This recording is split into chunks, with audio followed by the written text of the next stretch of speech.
আৰু দেশৰ প্ৰাক্তন প্ৰধানমন্ত্ৰী অটল বিহাৰী বাজপেয়ীজীৰ অহা 25 ডিচেম্বৰত উপজা দিন।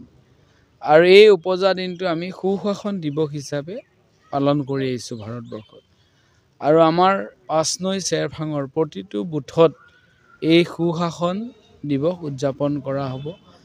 ভাৰতীয় জনতা পাৰ্টি মাজবাট সমষ্টি পাঁচনৈ চেৰফাঙৰ আমাৰ যি বুথ শক্তি কেন্দ্ৰ আছে, এই শক্তি কেন্দ্ৰৰ প্ৰমুখসকলৰ লগত আমাৰ মণ্ডলৰ সভাপতি MCLA দীপক মোৰ ডাঙৰীয়া আমি এনেকৈ আলোচনা কৰিছোঁ।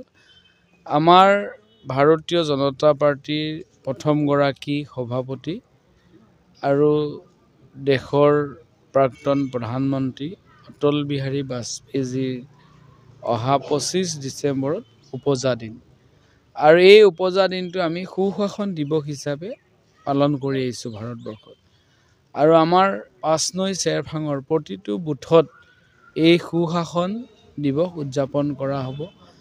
তাৰ কাৰণে মুখ্যমন্ত্ৰী ডক্টৰ হিমন্ত বিশ্ব শৰ্মা ডাঙৰীয়া আৰু আমাৰ ৰাজ্যিক বিজেপিৰ সভাপতি ভৱেশ কলিতা ডাঙৰীয়াই আগ্ৰহ প্ৰকাশ কৰিছে।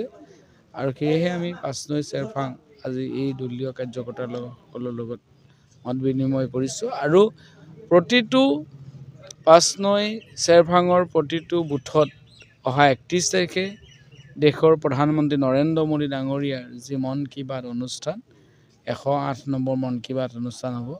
আৰু এই দুয়োটা অনুষ্ঠানতে মই থাকিম। সুশাসনৰ যি গুড গভাৰ্নেন্স ডে 25 ডিচেম্বৰ দিনটোতো মই থাকিম আৰু কোনোবা এটা বুথত, আৰু 31 তাৰিখেও মন কী বাত অনুষ্ঠানতো মই এটা বুথত থাকিম। আৰু আমাৰ ইয়াত যিটো পাঁচনৈ চেৰফাং বা মাজবাট সমষ্টিত আমাৰ যি সাংগঠনিক ভিত্তি বৰ ধুনীয়া হৈছে, মজবুত হৈছে। আৰু দলীয় কাৰ্যকৰ্তাসকলৰ যি উৎসাহ উদ্দীপনা দেখি ভাল লাগে।